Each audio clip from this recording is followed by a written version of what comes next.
Bonjour à tous, merci encore de votre fidélité. Très heureux de vous retrouver pour ce nouveau numéro de School TV Le Mag. Une demi-heure consacrée à la scolarité de vos enfants. À chaque fois, une initiative sur le plan local et ou national avec Alix Nguyen. Salut Alix. Salut Patrice. Tout va bien? Tout va très très bien. Bonne semaine? Bonne semaine. Allez, on y va.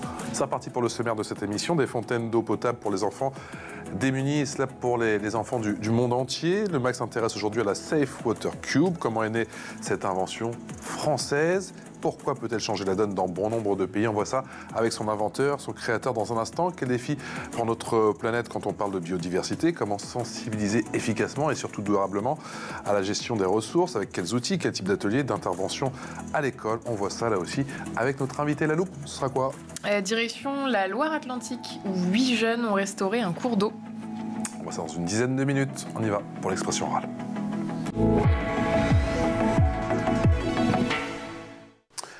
Bonjour Jean-Paul Augereau. Bonjour. Merci d'avoir accepté notre invitation. On est vraiment très intéressé par votre invention. Vous êtes membre fondateur du fonds de dotation Safe Water Cube. Cube, on dit Safe Water Cube ou Safe Water Cube? Comme on le souhaite en fait. Safe Water Cube, c'est bien, ouais. Safe Water Cube, on va dire comme ça. Président de l'association Agir Ensemble. L'association Agir Ensemble qui a été créée quand, Jean-Paul? En août 2016. En août 2016, est-ce que la Safe, on dit la Safe Water Cube? Oui, la fontaine Safe Water Cube, oui. Alors la fontaine Safe Water Cube, elle peut sauver l'humanité? Elle peut, enfin non, malheureusement, elle ne pourra pas sauver l'humanité, mais au moins elle peut aider beaucoup de personnes, alors surtout beaucoup d'enfants, à ne pas être malades et à pouvoir aller à l'école tous les jours.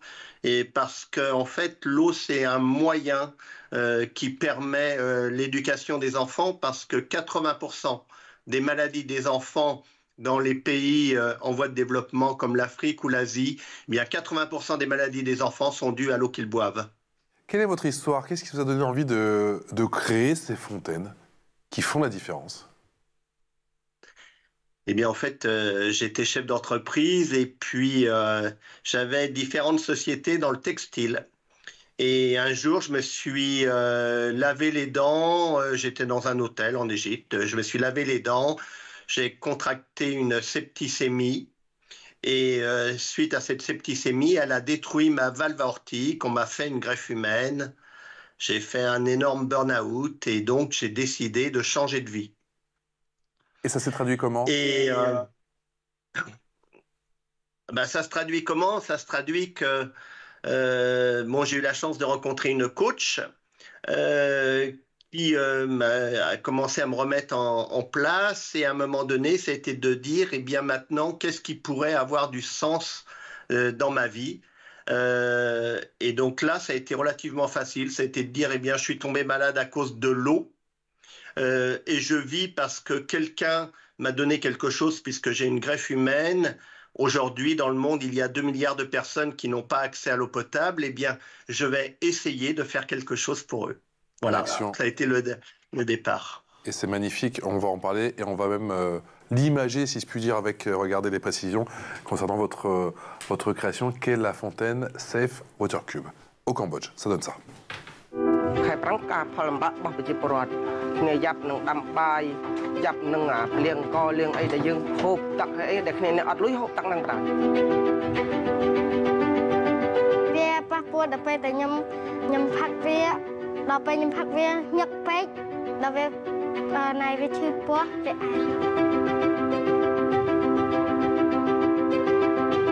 est à la village de Donsda, un des 5 villages de la commune de Pemba. Donc on a décidé, avec les fontaines de SWC de donner de base Zayed, d'installer une fontaine dans une classe de l'école primaire et une autre dans le dispensaire de Donsda. ចឹងបើយើងមានអាធុងនេះមួយគឺយើងអាចចម្រោះទឹកស្អាតសម្រាប់បោះគាត់បរិភោគហើយធ្វើគាត់នឹងមានសុខភាពល្អជៀសផុតពីជំងឺរាគនិងជំងឺដែលបង្កឲ្យក្មេងអាចនឹងឈឺ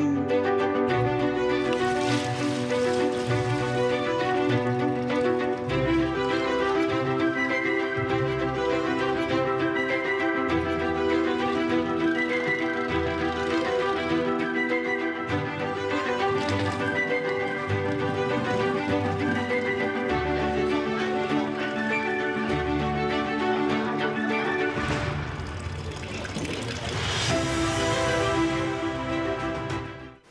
Jean-Paul, comment elle fonctionne, cette fontaine exactement, et en quoi est-ce qu'elle diffère des solutions déjà existantes? Eh bien, elle fonctionne très très simplement, hein. C'est-à-dire qu'on a une pompe manuelle qui permet d'aspirer l'eau, donc soit du contenant qu'il y a au-dessus de la fontaine, ou soit si on a une réserve d'eau, par exemple là, le lac Le Thon-les-Sapes, hein, ou un puits, ou ce que vous souhaitez. Et ensuite, cette eau-là est donc, grâce à la pompe qui aspire, elle refoule ensuite dans 4 étapes de filtration entièrement mécanique, avec à la fin une filtration céramique. Il faut savoir que la céramique existe depuis 1870, donc c'est quelque chose de pas nouveau. Mais la filtration céramique est bien une filtration à 0,02 microns, ce qui empêche les bactéries de passer. Et l'intérêt de cette fontaine, c'est qu'elle a un débit instantané de 1000 litres d'eau à l'heure, ce qui permet d'alimenter un village de 800 à 1000 personnes par jour. Alors, pas de produits chimiques, on a bien compris, Jean-Paul, et pas d'énergie également, on va y revenir. Sur les images qu'on vient de voir, c'était où exactement au Cambodge? Et ça a changé la donne, ça a changé la vie de combien de personnes? Bah écoutez, on est sur le lac Thon-les-Sapes. Sur le lac Thon-les-Sapes, c'est la plus grande réserve d'eau douce d'Asie du Sud-Est. Il y a 1 million de personnes qui vivent sur ce lac. Ils vivent principalement de la pêche. L'eau du lac, elle est une couleur rouille, elle est très sale. Et là, comme on a installé à peu près 30 fontaines, notamment donc dans les écoles et les dispensaires, on peut imaginer qu'il y a environ, je sais pas, voilà, 30 000 personnes qui ont accès à l'eau potable grâce aux fontaines. On a vu à la fin de ce petit reportage, et on revoit les images qui sont magnifiques, effectivement, ces images filmées notamment en drone, au drone. Cette jeune fille, cette petite fille qui boit l'eau à la fin, j'imagine que c'est pour vous à chaque fois la plus belle des récompenses. Eh bien, écoutez, moi qui ai été chef d'entreprise et qui ai gagné pas mal d'argent, eh bien, aujourd'hui, je considère qu'il n'y a pas du tout d'argent qui peut combler le bonheur que ça me donne. Enfin, je veux dire que le sourire des enfants, et que savoir que chaque matin, quand je me lève, eh bien, je sais qu'il y a des enfants qui ne sont pas malades ou qui ne meurent pas et qui vont à l'école tous les jours grâce à ces fontaines. C'est le plus grand des bonheurs, oui. 30 fontaines, là, plus précisément, on l'a vu effectivement sur ces images. Combien de fontaines en tout, et est-ce que c'est sur tous les continents? Alors aujourd'hui, on a installé on a dépassé les 400 fontaines dans 23 pays du monde. Oui, on est sur tous les continents, et il y a à peu près 250 000 personnes qui ont accès à l'eau potable grâce aux fontaines Safe Water Cube. Et Jean-Paul, pourquoi vous avez décidé de placer vos fontaines principalement dans les écoles? Ah, alors ça, c'est un élément important. Alors, parce que comme je l'expliquais au début, pour moi, l'éducation, c'est la source, c'est ce qui permet l'autonomie des populations. Ça, c'est le premier point. Ensuite, le deuxième point, c'est que les écoles sont des lieux sécurisés. Parce que même si l'eau permet la vie, eh bien, malheureusement, il y a pas mal de vandalisme. Et donc, le fait de mettre les fontaines dans les écoles, ce lieu sécurisé, c'est important. Et ensuite, eh bien, les enfants viennent tous les matins avec le bidon de 20 litres pour la famille et repartent le soir. Et ce qui permet, eh bien, on va dire, d'inonder les villages ou les quartiers avec de l'eau potable grâce à l'école. Voilà.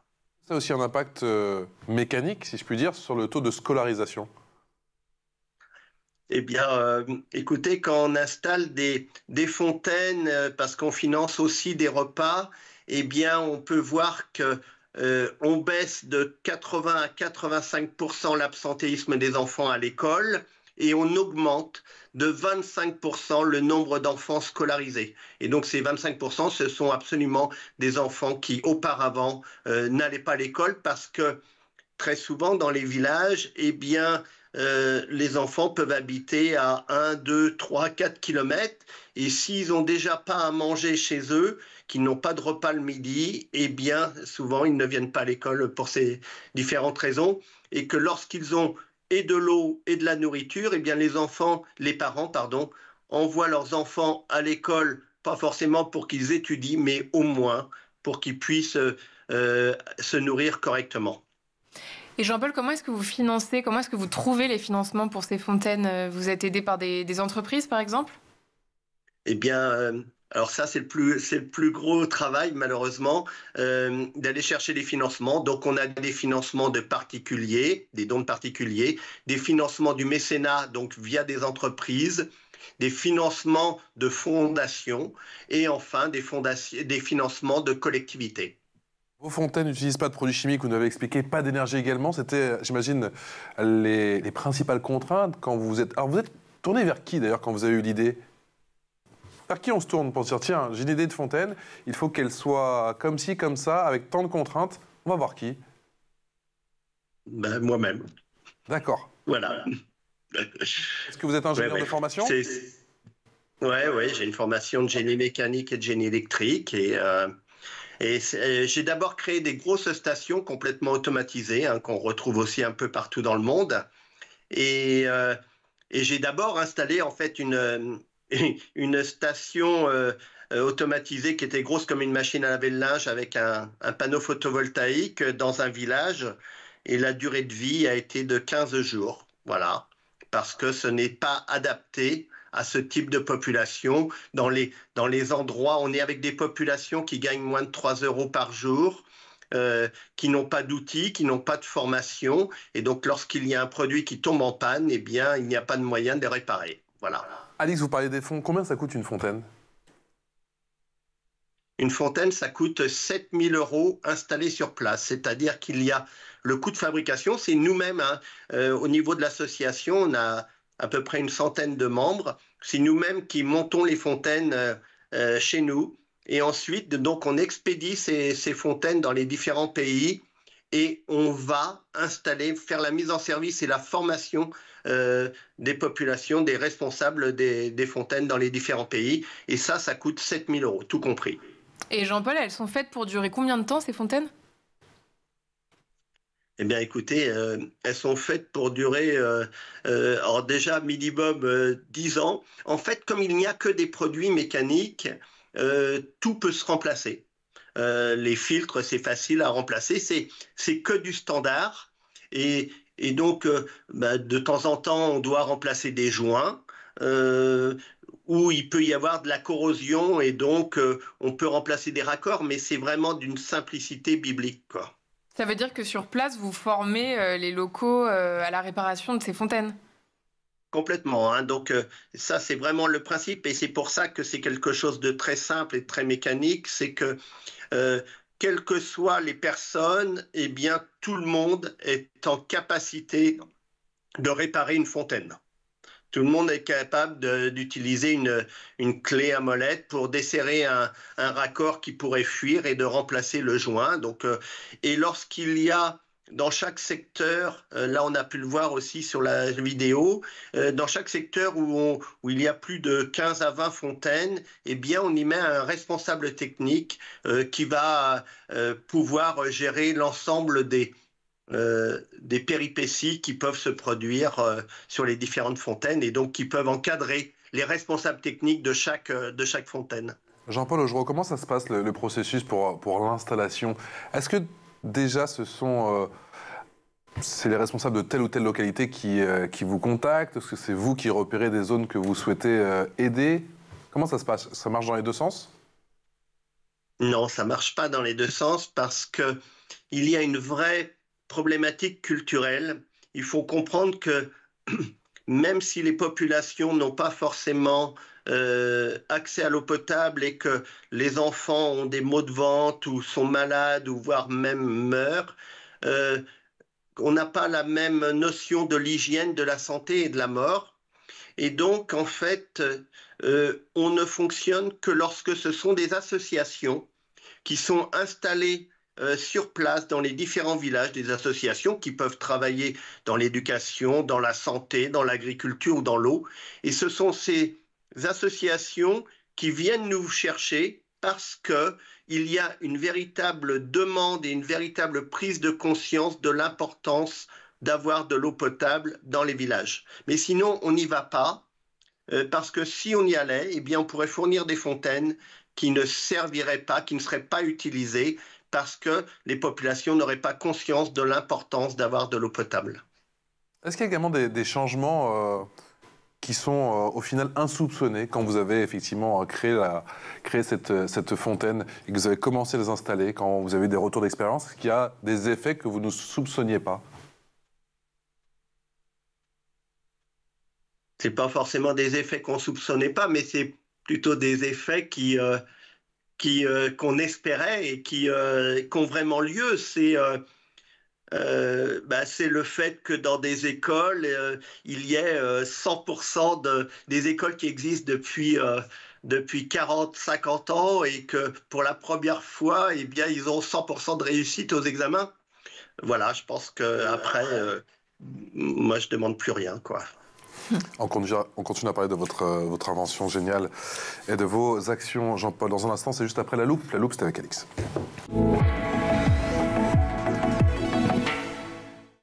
Et on prend la direction de la Loire-Atlantique, ma chère Alix. 8 jeunes ont restauré un cours d'eau. Et oui, une initiative qui a vu le jour grâce à l'association Transmad Développement. Depuis plus de 30 ans, cette structure de solidarité internationale s'engage dans l'accès à l'eau, l'hygiène et l'assainissement, et plus particulièrement dans le sud de Madagascar. Mais aujourd'hui, c'est un projet local qui attire mon attention. Un chantier de restauration d'un cours d'eau dirigé par 8 jeunes citoyens solidaires à Lavaux-sur-Loire. Et bien justement, juste de le restaurer, il ne fonctionnait plus, il était en train de mourir. L'objectif, donc, sensibiliser et former ces jeunes à la gestion de l'eau et à la préservation des écosystèmes aquatiques. Un chantier soutenu financièrement par le département et encadré par des experts. C'est une vraie opportunité pour ces jeunes de 15 ans en moyenne d'en apprendre concrètement sur le grand et le petit cycle de l'eau. Ils ont pu prendre conscience des risques liés au dérèglement climatique et aux aménagements du bocage en question. On écoute Frédéric Maquet, le responsable de Transmad, sur l'importance d'impliquer les jeunes. Ici, sur nos territoires aménagés, dans notre environnement, dans notre milieu contrôlé et réglementé, on constate, et on l'a constaté en 2022 pendant la période de sécheresse et de canicule, que finalement nous sommes très peu formés, équipés, câblés pour nous adapter à ces chocs, particulièrement sur ces questions de stress hydrique ou d'inondation d'ailleurs. Et il nous semblait important de proposer, d'aménager un espace de contribution participative aux jeunes qui vont demain être les vrais acteurs, moteurs de cette transition, de cette adaptation, parce que nous, on ne la subit pas encore assez pour en être obligatoirement des acteurs. Les jeunes de 10-15 ans aujourd'hui vont devoir demain, quand ils auront 25-30 ans, être de véritables acteurs de la transition sur les questions de la ressource en eau et de l'accès à l'eau potable. Et selon Frédéric, ces 8 jeunes ont montré un vrai intérêt. Ils étaient fiers d'avoir contribué à la restauration de leur environnement. Je vous propose un court florilège de leur réaction. On a passé un bon moment, 2 semaines vraiment avec les copains, où c'était vraiment cool. Et donc, puis avec nos... C'est marqué quoi? C'est marqué superviseur, avec nos superviseurs. Mais non, franchement, c'est une super expérience. Et puis, on voit ce qu'on est capable de faire à notre échelle. Donc, on a quand même bien avancé, beaucoup plus que ce qu'on imaginait. Et voilà, non, c'était super intéressant. Et si on peut avoir l'occasion de faire des travaux comme ça à Madagascar, ce sera encore mieux. Et ce projet illustre bien l'importance d'agir localement pour répondre à des enjeux plus globaux. Le message est clair: face à la dégradation de nos écosystèmes, il est encore possible d'agir, de restaurer et de préserver. Et surtout, cette initiative prouve que les jeunes générations sont prêtes à prendre le relais. Jean-Paul, c'est déterminant de sensibiliser un maximum les jeunes aux enjeux autour de l'eau. Écoutez, nous, c'est pour ça qu'on a créé une ferme pédagogique. Nous aussi, on est en Loire-Atlantique, dans le Marais breton. Et on reçoit à peu près 1500 personnes par an sur la ferme, de manière à leur faire prendre conscience du monde du vivant, de le préserver, et surtout d'essayer de vivre avec sobriété et la consommation d'eau, puisque la quantité d'eau douce disponible sur Terre ne bouge pas beaucoup, mais comme la population augmente, eh bien sûr, les parts du gâteau par personne diminuent. Jean-Paul, comment vous expliquez justement le succès de ces fermes pédagogiques, à commencer par la vôtre? C'est parce que c'est très concret? En fait, c'est pour ça que j'ai créé la ferme pédagogique du Frêne, parce qu'on intervient dans les écoles pour parler de la problématique d'eau, donc l'eau qu'on a au robinet, d'où elle vient, comment elle est traitée, comment on la consomme, comment elle est consommée sur les différents endroits de la planète. Et à la fin, on finit par parler aussi donc, de l'agriculture et du monde du vivant. Et nous, on a créé cette ferme pédagogique en agroforesterie. Et c'est vraiment pour montrer qu'on peut se nourrir très simplement, à moindre coût, sans gaspiller et surtout sans détruire notre environnement, de manière à ce que ça perdure dans le temps et que ça soit vraiment quelque chose de durable. Il suffit pour ça d'apprendre à comprendre et d'observer ce qui se passe. Et en fait, c'est vraiment quelque chose de simple, mais quand on est habitué à travailler et de vivre avec des tablettes à longueur de journée, et bien souvent, on perd le sens de l'observation, et c'est ce à quoi sert la ferme pédagogique du Frêne. Ça marche, c'est une observation qui marche pour les petits, mais aussi, et peut-être surtout pour les grands, non? Alors, moi, si vous voulez, c'est que j'ai un peu une théorie en disant que l'éducation, tout ce qu'on peut intégrer lorsqu'on est petit, eh bien, ensuite, on l'a à l'intérieur de soi et on peut le développer. Et que les grands, eh bien, c'est beaucoup plus compliqué de modifier les choses que l'on a vécues depuis plusieurs années. Alors, la ferme pédagogique, effectivement, outil puissant. Il y a également une BD, je crois, que vous avez créée, et un jeu de société. Ça, je sens que mes enfants vont adorer. Et oui, alors tout d'abord, on avait créé cette BD qui s'appelle La malédiction des Gnouilles. Alors cette BD, c'est une pièce de théâtre à l'origine, que l'on fait jouer lorsqu'on installe les fontaines dans les différents pays, parce qu'elle est sur l'eau, la santé, le lien social. Et c'est deux groupes d'enfants, un groupe qui a de l'eau potable et puis l'autre groupe qui n'en a pas, avec un enfant qui tombe gravement malade, et le groupe qui a de l'eau potable, eh bien, ne souhaite pas partager son eau. Finalement, ils y arrivent et ils deviennent amis et comprennent qu'ensemble, eh bien, ils peuvent vivre des choses merveilleuses. Et en quoi consiste le jeu éducation au fil de l'eau dont Patrice parlait ? Alors, l'éducation au fil de l'eau, eh bien, on va dire que c'est un jeu qui est de 7 à 77 ans. C'est comme un Trivial Pursuit, mais qui est basé sur les 4 éléments.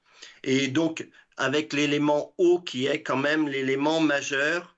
Et l'intérêt de ce jeu, parce que pour moi, c'est important, comme pour la ferme, c'est important de comprendre les choses. Apprendre des choses par cœur, pour moi, c'est vraiment réducteur, et c'est vraiment dommageable. Donc là, il y a un livret pédagogique, et sur chaque réponse, eh bien, on peut la retrouver dans le livret pédagogique, où là, j'ai expliqué pourquoi il y avait telle ou telle réponse, et de comprendre que tout est lié. C'est un jeu vraiment sympa à jouer pour Noël, offrir ça au cadeau de Noël, c'est assez sympa pour toute la famille. Et on se rend compte qu'aujourd'hui, les enfants de 10-12 ans, eh bien, ont une vraie conscience et une vraie connaissance quand même de ce qui se passe dans le monde du vivant, et c'est assez sympa. Alors justement, Jean-Paul Augereau, comment on se les procure, aussi bien la BD que ce jeu de société? Est-ce qu'on peut se le procurer? On peut le commander rapidement pour Noël? Si oui, où ça? Sur votre site? Sur notre site internet www.safewatercube.com. Safewatercube, effectivement.com. Est-ce que les bénéfices vous aident justement à financer des fontaines? Alors bien sûr que tout ce qui est fait aussi bien au niveau de la ferme que le jeu, que la BD, eh bien tous ces bénéfices permettent de financer les fontaines et de pouvoir aussi financer des repas donc dans des écoles, puisque aujourd'hui là on a parlé de Madagascar tout à l'heure, eh bien sur Madagascar on finance 135 000 repas par an. Waouh. Les prochaines fontaines seront destinées à quel pays? Vous le savez déjà, Jean-Paul? Alors, oui, là, les toutes dernières d'il y a 15 jours, on a installé 8 fontaines au Laos.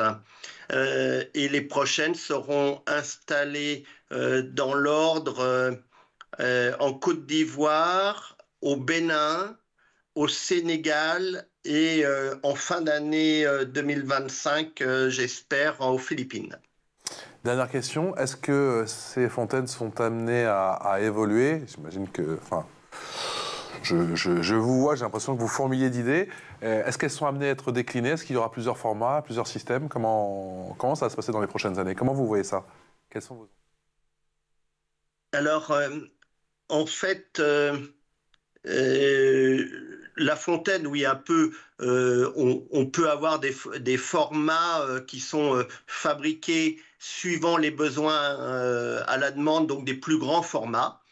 Et puis autrement, là, on est en train de sortir, enfin on l'a sorti et on l'a testé déjà depuis plusieurs mois, un système qui permet de potabiliser directement lorsqu'il y a des réseaux d'eau, puisque malheureusement en Afrique ou en Asie, même lorsqu'il y a des réseaux d'eau dans les villes, eh bien cette eau n'est pas potable et là donc on a créé un kit qui est vraiment très facile à installer sur le réseau et qui permet de potabiliser toutes les eaux du réseau d'eau et de garantir la qualité d'eau que vous pouvez avoir dans les maisons.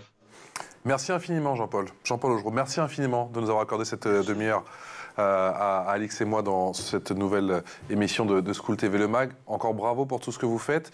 On va repréciser effectivement que si vous souhaitez aider Jean-Paul Augereau pour continuer à fournir d'innombrables fontaines Safewatercube, vous n'avez qu'à composer le www.safewatercube.com, c'est bien .com. Et, les deux, hein, les deux marchent. Allez, c'est magnifique, effectivement. .org ou .com, comme ça, on se trompe pas. Il y a la BD, il y a bien évidemment le jeu société, et il y a tout le reste avec tous les messages importants qu'il faut continuer à faire passer. Merci infiniment, et on espère vous revoir très très bientôt pour de nouvelles installations, de nouvelles aventures. Alix, on se retrouve demain. À demain. À demain. School TV Le Mag. Ciao.